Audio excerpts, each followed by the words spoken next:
All right, y'all. This is the Florida Tour Podcasts. In 10 years ago, this is my 10-year anniversary of my Florida tour. In 2005, I paddled from Pensacola, Florida, around up the Intercoastal, back home to here in Norfolk, Virginia. It was 1,800 miles. It took 4.5 months to do, and this is my 10-year anniversary. So I thought I'd go over my notebook that I took on the tour, my journal entries, and kind of go into detail about my experience on the tour. I used to do seminars on this, and for about 3 years afterwards, and I never recorded those. So this is my way of kind of getting it all on tape and getting it done and getting it recorded. So hopefully you enjoy it, and thanks for checking it out. And this is the Florida Tour Podcasts. These podcasts are sponsored by Yak Attack at yakattack.us. What Yak Attack is the leader in the kayak fishing industry who specializes in kayak fishing rigging solutions. As kayak anglers themselves, they are tightly integrated into kayak fishing community and are acutely aware of what the sport needs. It all starts off with the gear track and or the Mighty Mount. The gear track comes in all different sizes and colors, and the screwball that attaches to the gear track allows everything to attach to it.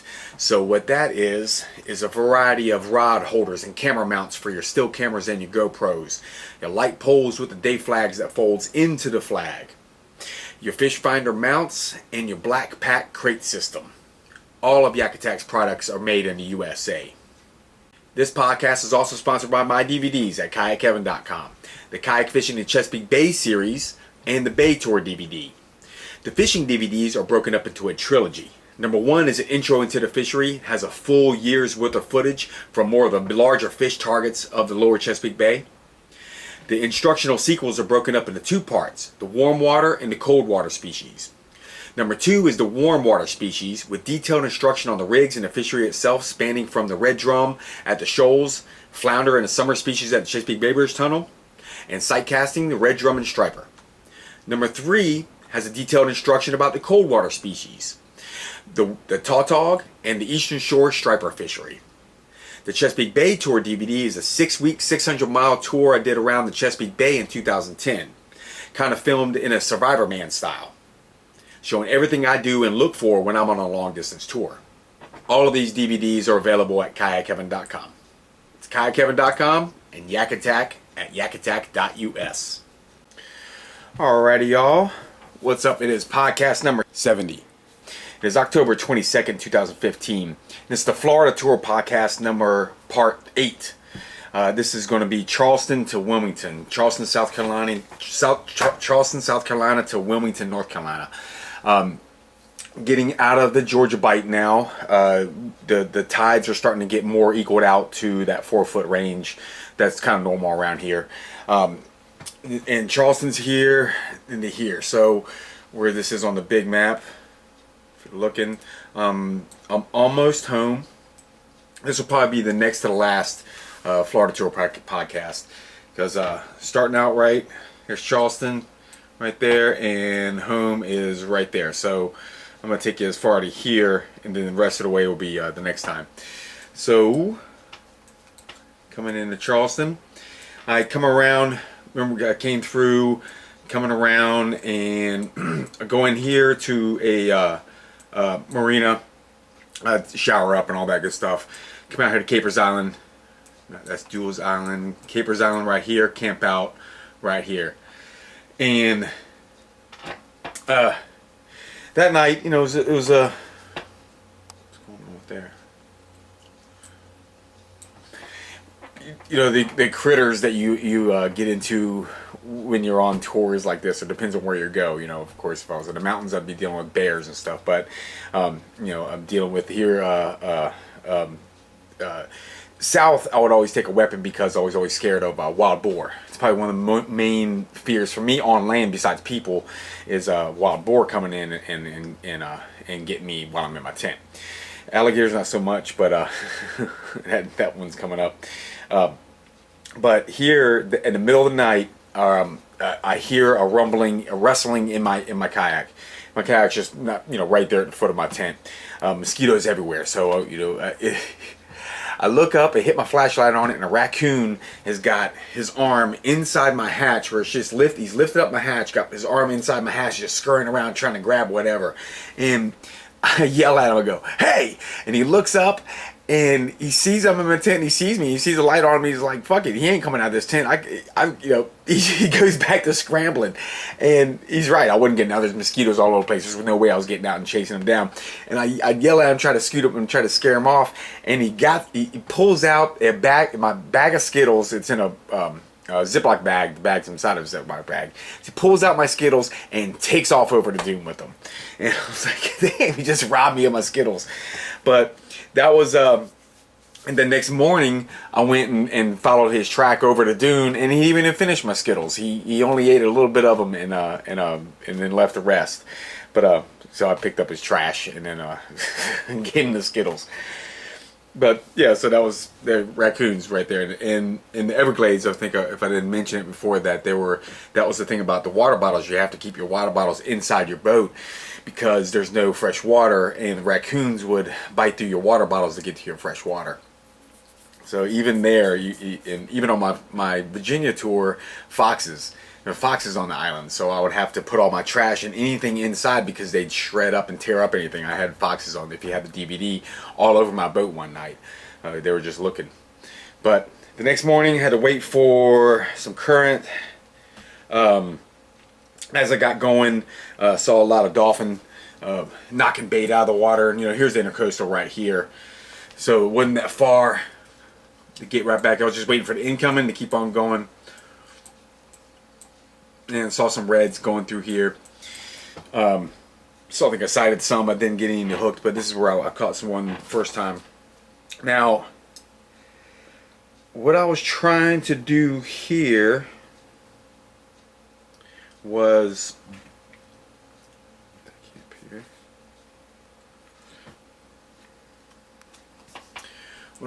where is it? Don't I have that? Yeah. What I was trying to do, I got in here, and then the current was getting late. Was doing some fishing, and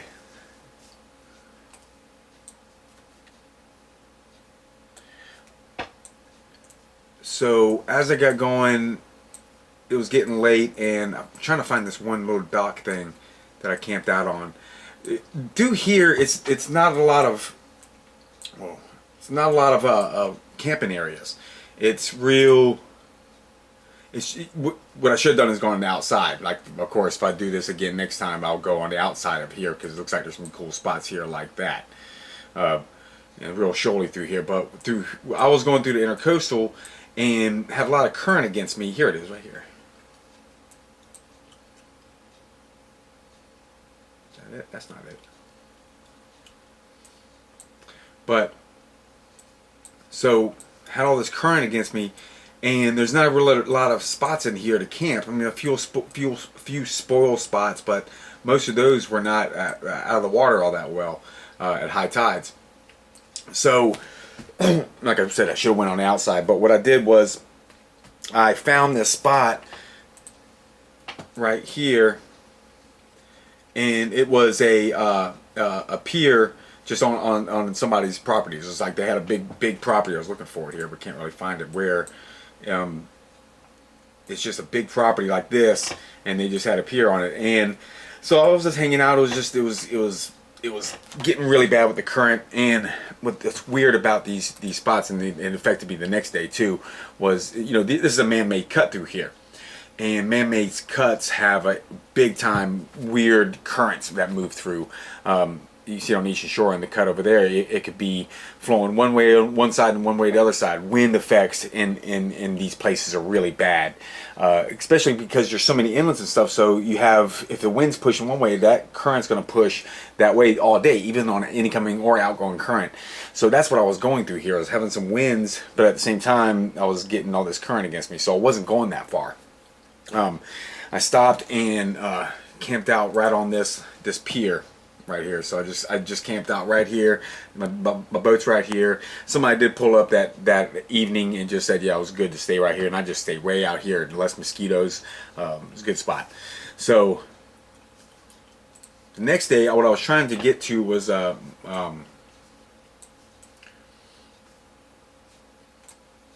McClellanville right here. When I came in here a long time ago, or the first tour, one of these marinas right here, I think this was it right here, maybe even further back than that. One of these marinas was real cool. They had a hangout, and I met a lot of cool people there when I came through last time. And so I was going to see if they were there and hang out with them. I think it was right here, this marina right here. But so I was trying to get there, and when I got there, no one was there. The place had closed down, you know, all that type of stuff, and so everything had changed there, and the hangout wasn't there. So I kept on pushing and into the night trying to get there.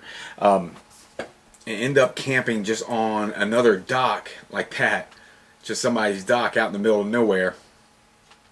And you know, it was the middle of the night. It was really tough. The currents were getting bad. And it was getting, once it got dark, I started getting tired because I'm paddling all day, you know, against this current. I wasn't getting really far, so I was like frustrated anyway. And the current started getting bad, and it started getting dark. And then so every time I was coming to a creek, you know, the eddies would hit me. I wasn't catching them right. And then I was getting like worried about gators. So I was kind of like scaring myself to paddle too far at night. And that's when I just, as soon as I found somebody's house, it was a dock that came out, and I could, you know, I was able to pull out, and I was way far away from the house. If you know, they probably didn't even see me out there. But so I just camped out there, and I didn't even put my tent up that night. I just slept out on my sleeping pad and blankets, and because there's no mosquitoes out that far, and a little bit of wind on me too, so I was good. And basically just took a real quick nap, and then I was gone the next morning. Got in McClellanville, saw wasn't anybody there anymore, and then I kept on pushing. Yeah, Leland Marina was the marina name.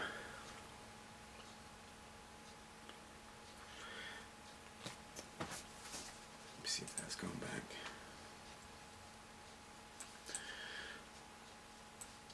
So the next morning, paddled on through the Santee Delta area.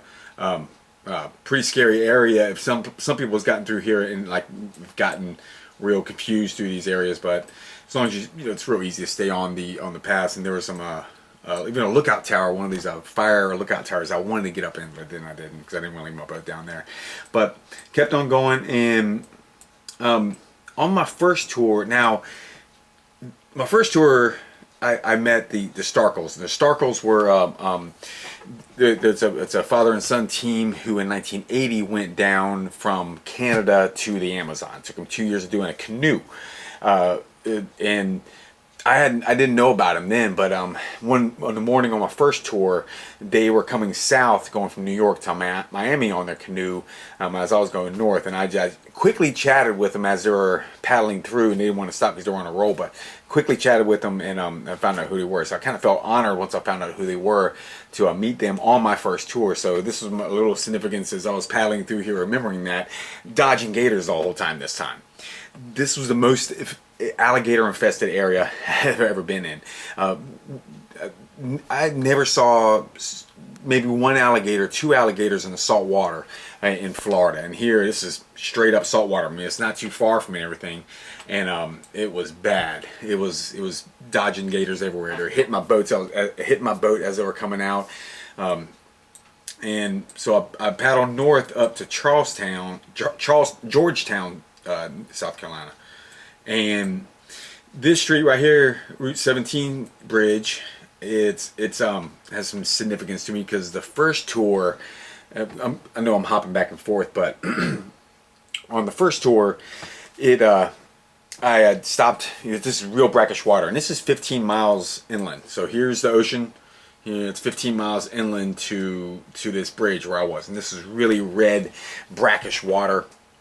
I couldn't see 6 inches into it.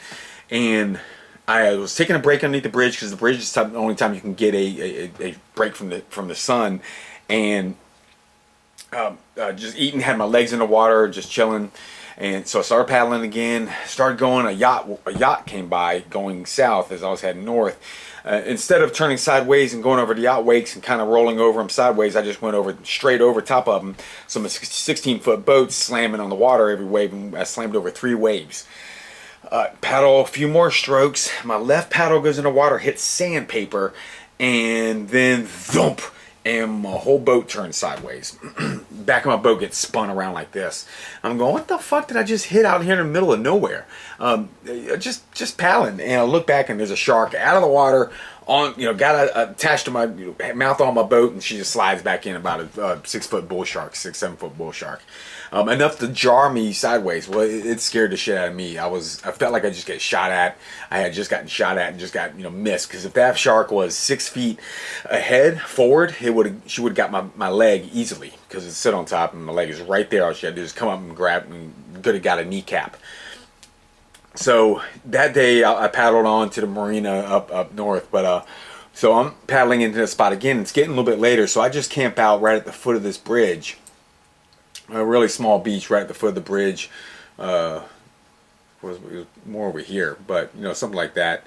And it was a good spot in the middle of the night. Remembering all that stuff. It was the last time I was here that this shark got hit by a shark, and there's sturgeon jumping everywhere in this water too.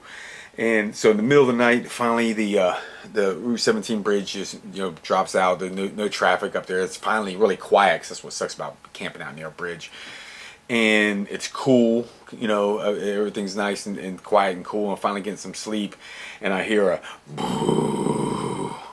What the fuck is that? And I always start waking up, one eye pops open, and I hear it again. I'm like, man, there's a gator. There's a gator coming up, and I hit the flashlight out of the tent, and I see one eye looking at me. So I get out of the tent, because what I don't want to be is inside my tent and basically trapped in a net, right? If something comes after me, I'm trapped inside the tent, and I won't be able to get out quickly, and they'll be at their mercy.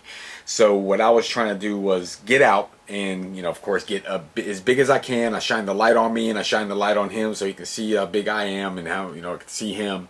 And he said I only saw one eye. I don't know if he was turned just at me, but it sure looked like he had one eye and big when I hit the light on her. And I just shoot her off. Made a lot of noise, made myself big, and shoot her off. But I guess I was on her beach that night, and she was coming to get her beach back, but I was there for that night. So big gator trying to threaten me off this beach. So the Georgetown Route 17 bridge is got a special place for me.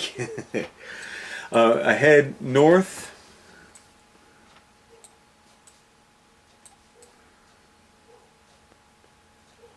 Yeah, that's it. Still head northeast and there's a marina right there.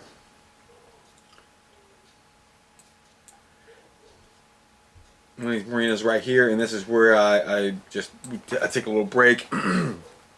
I got gar rolling, another that's put in here, and I take a little break, take another shower,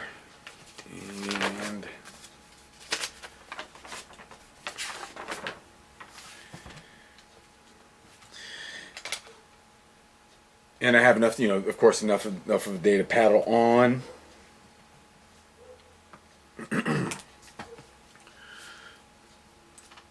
Now this is an interesting spot through here, because this is really getting them into fresh water. You see this? You see where widen it out. See, this is really getting way in here. I mean, the next inlet, the only inlet is this one down here. So it's getting into here. It's getting into really hard canals and in the cypress through here. This is like cypress swamps and cypress marshes. So this is into fresh water. Oh, here's gators. Yeah. Nose and eyes. Then you get up to them, and then you get them mad. And and I was also wade fishing in an alligator area as I was waiting for the currents that was never ending. This is in South Carolina to change. So I caught some reds, cool spots. And this is the Route 17 bridge where the gator and the shark, my encounters with them. But that's that. Now see, Cypress Marsh, and this is in Bucksport, South Carolina, up into this creek here. Way up into here. Myrtle Beach is way out here, and it's the one little port, little marina here, and it's good. It's a nice little marina. Not really a town, but it's a little cool marina. And where I was camping was right in here somewhere. Kind of maybe see a little spot here, maybe.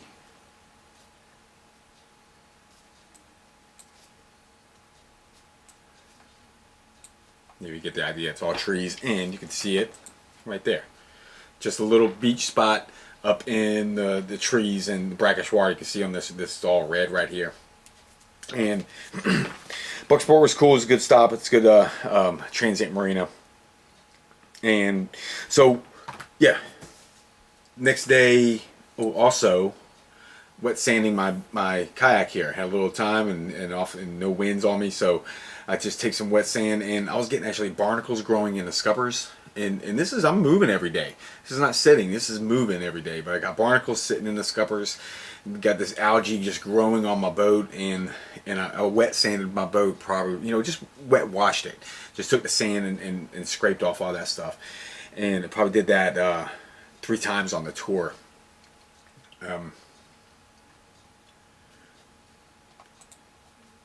So moved on, paddling on, and so I know now I've been here through. The reason why I knew these spots is because I've been through this spot before. I've camped on that spot. I knew once I got past here, there was no more camp spots until I got out to until I got to the border.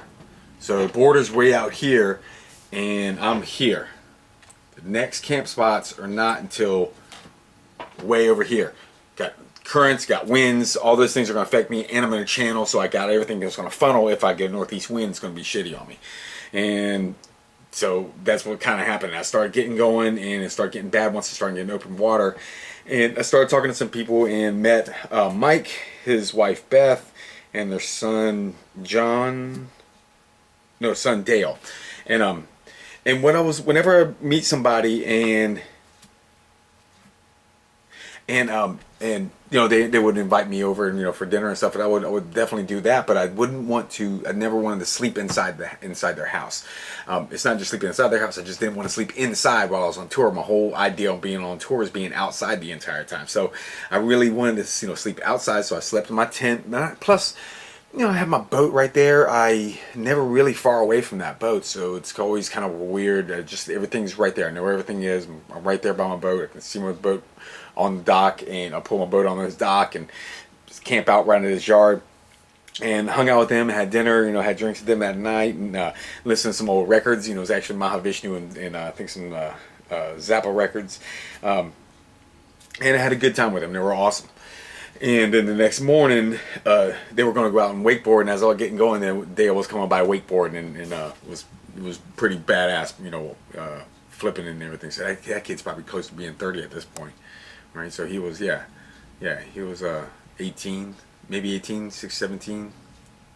So it'd be almost like, 10 years. It's almost be 27. So yeah, from there, so then I didn't have that far to go, because now I'm here, kind of cut that off halfway, or they were about right here. So that was good. They got me right to get out to the inlet, and so, but as I got going that day, got a head current until about noon, and I had a head current until here. Here's the inlet, so I had a head current all the way to here, and finally from here had the outgoing, but also had a head wind, and then storms were going by every missing storms, dodging storms the whole time. Headwind 15 miles an hour, head current until I got to North Myrtle Beach. Not Myrtle Beach, Myrtle Beach. Yeah, right there. Did make a store stop because I had time, so I just was able to stop at a store. Oh yeah, I saw it too. So here's the funny thing, right? Especially when I fantasize about going through like places like Myrtle Beach and the party, what I would think about a party place. When I was fantasizing about this when I first started touring, thinking about this is going to be like the strip, a water strip with just people going all like New Orleans or something, like titties being flashed all the time and just gonna be crazy and wild. It's a fucking ditch. That's what it really is. Back of Myrtle Beach, that's just a ditch. Just a ditch. For the most part, that's a ditch. And and I have only out of, I've been on 6 tours now, over 3,000 miles, easily over 3,000 miles, over a year camping out of a kayak, and I had one titty flashed at me, moving away in a boat, really fast and small titty, so it was fine. I was happy and still talk about it today because it was one, and she just flashed me as she went, one titty flashed and gone. And I was like, oh, yay. But the also problem with being in these areas are assholes. Got waked by a boat. Guy just wanted to see how close he can get to me. I had plenty of room, but he just wanted to see how close he can get to me. Going at a slow wake and just swamped me. And landed. Now got out to. Finally had that current and got on out. And so I'm camping out, waiting to get going, or waiting that night, and the wind's blowing. The wind's blowing crazy hard. So high tide is at 2 o'clock in the morning, and then then it starts to get low tide. The problem was the sand was blowing me so much I had nowhere to go. This is kind of before I got to the point where I was in situations like this when the sand's blowing and my tent's already set up and the wind's blowing. I take my hatch cover and take water and spray it up the upwind of my tent.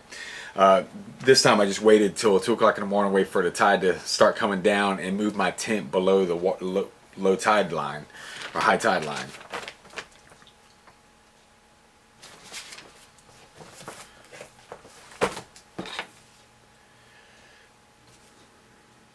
Now, once I got to North Carolina, I started slowing down.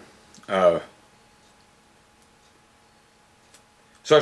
whole idea was I was going to hit every inlet and hang out. And I didn't need to hurry up.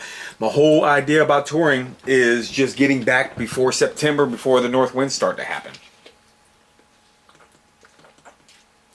That's my only time frame. I just want to get back before September before the September cold front start to happen.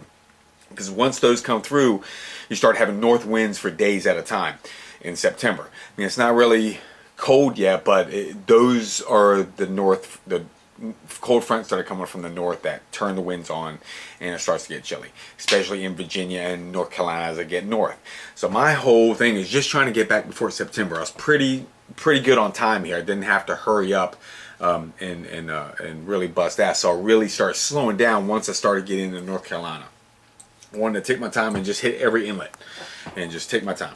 So I slowed down. I was just getting drinks and stuff everywhere I went. It was like the first couple of days was real rainy and stuff, and I mean I camped out at everyone and would stop in Sunset Beach and I'll stop and camp out here, and I would get drinks at the marina and stop over here and drink, and then the next day I'd just paddle really slow and fish around, and then camp out again right over here. I think this is there's this little thing right there, and I'd camp out right there. And I just took my time every day. And I remember overhearing somebody as they went by on a boat. It's like, oh, someone said, he looks like he's been around in that kayak. I was taking my time, but I was. It had been pretty much over a couple thousand, or almost 2,000 miles at this point. It was easy paddling, just going through the inlets, and then coming around. Now, here's Southport. Previous times, my mom had come down and met me here. Is that it? That marina? No, the marina right here. This is a cool little marina. My mom would then meet me right here, this one, and but this time she didn't. But I knew that marina was good, so I stopped off and did all my shower stuff. They had a little bit of a store, just hanging out, taking my time because the spot where I was camping was. I have the right spot. Oh, right here. The spot that I was camping was right here, so it was right around the corner. I'll just get some beers and come around this corner.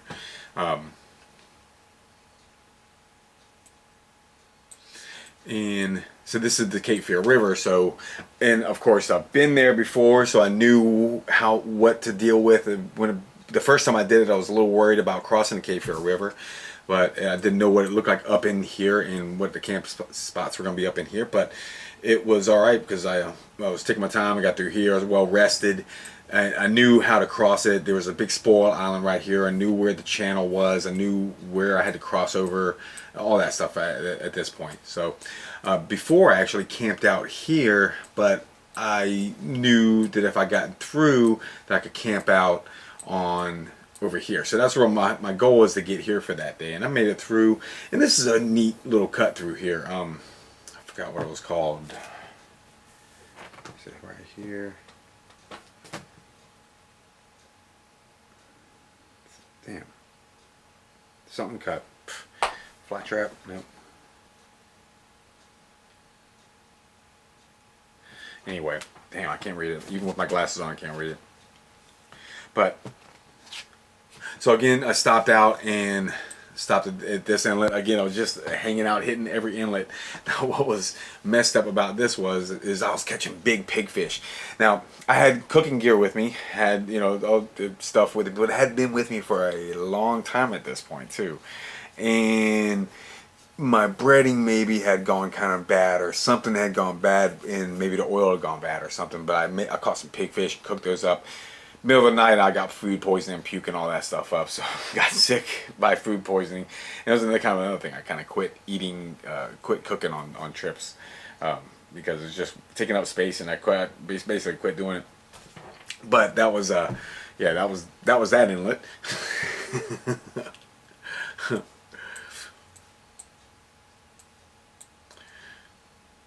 Now here's intercoastal. Here is Rachel Beach, and this is Wilmington and everything. It got really tight at a lot of spots. It was surprising at low tide of how tight a lot of these spots are. But you know, it's still being managed, I guess, but you know, they're having problems dredging it out. But I was hanging out every inlet. Every inlet, I would just come and hang out, and people were hanging out on the inlets, and it was meeting a lot of cool people, more so than I can even, you know, I wrote some of them down, but it was a lot of cool people, and I would hang out a little bit and camp out, and then the next inlet I'd go to, I'd hang out and camp out. You know, there's another one, and I don't think I did that one. Yeah, I did. Yep, we're right over here. Just went around the corner and camped out on this one.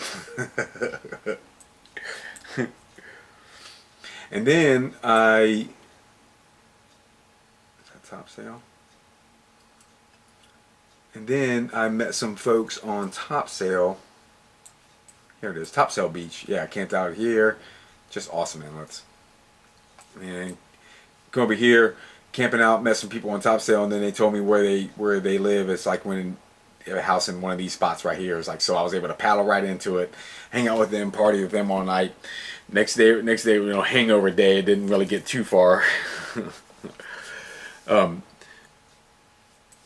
And now,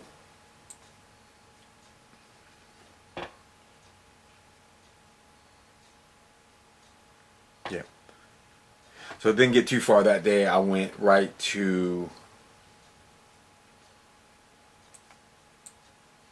after I went through Topsail, I think I maybe camped. I maybe paddled to, like, yeah, right here, one of these little spoil islands, and just, that was it.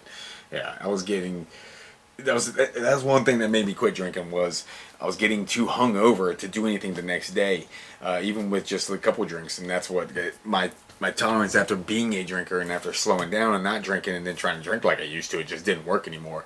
So I was starting to get like really bad hangovers on tours. So I was on those party nights, but it wasn't so much. But that night was. Those guys were fun. Those guys were a lot of fun. Randy and his crew, and I think I'm friends with them on Facebook now. But yeah, Randy, yeah, that was a wild bunch. Yeah, just went to the. Okay, the next day, at least I felt good the next day, and paddled around Camp Lejeune. This is all Camp Lejeune in here, and paddled around and through.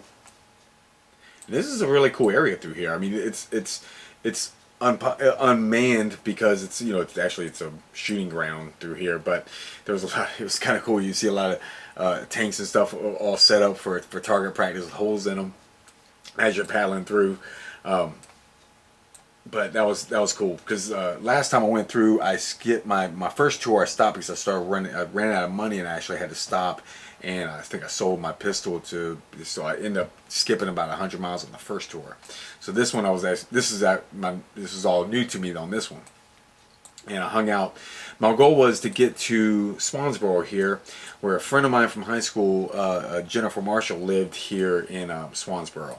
So I was going to take off a little bit on the tour and just hang out with her for a little bit, and her family. And so right here is a kayak. Yep, right here. That's a kayak store right here. Oh fuck, where is it? Not there. It's right there. Right here's a kayak store. You see all the kayaks and stuff. So I paddled into here and kind of used that as my dock and hanging out with them, and camped on this spot. Camped on this spoil island, and they would do tours and stuff. So as I hung out this week with Jennifer. And the first time I did it, when my first tour when I came through here, I paddled with her and her friends through this river here. So I took a little side tour on my first tour to do a little bit of a river tour, day tour. So in this one, as I was there a week, hung out for maybe a week, 5 days or something, and went on a little tour with them around this area. And this area is badass. All this area is really cool. So there's actually a Civil War embankment right here. One of these spots, I can't remember where it was, but yeah, it was a earthen embankment, Civil War era, or maybe Revolutionary War era. I think yeah, earthen embankments. But that was a cool spot, and that's where I'll stop and start the next part of the tour after that. But that was cool because once I left out of here, I went grocery run and had all my groceries and stuff ready for the next 2 weeks or whatever I could go. But they loaded me up with MREs, which I love MREs. And the thing is, when I was in the Marine Corps, the MREs were not that good, and I loved them then. So he gives me all these like gourmet meal MREs. I couldn't believe how good they were, and I would love to have some more of those. And they're too bad they're expensive if you're a civilian to get them. But damn, those things are awesome. I eat those things for basically the rest of the tour. There's only a couple more weeks left on this tour, but I eat those things that part of the tour. And okay, so I'm gonna end here. I know it's a short one, 35 minutes, and I'll try to get another one down here soon. But see, the next part of this is the Outer Banks, back to home. So it's a different part of, this is all intercoastal, and I leave the intercoastal. I mean, not technically I don't leave the intercoastal, but actually I do leave the intercoastal coming up. So here's Swansboro. I come through here. The intercoastal comes up and through here. That's the intercoastal. I take the Outer Banks route and go to the backside of the Outer Banks up, which was cool. I like doing that. So yeah, Swansboro, nuts. Swansboro right there. Yep. And that's where I ended. That's where we're gonna end right now. And next time we'll start from the finish up the tour. Next time will be part 9. All right, thanks guys. Thanks for our sponsors, Yak Attack at yakattack.us, and my DVDs at kayakkevin.com. Later.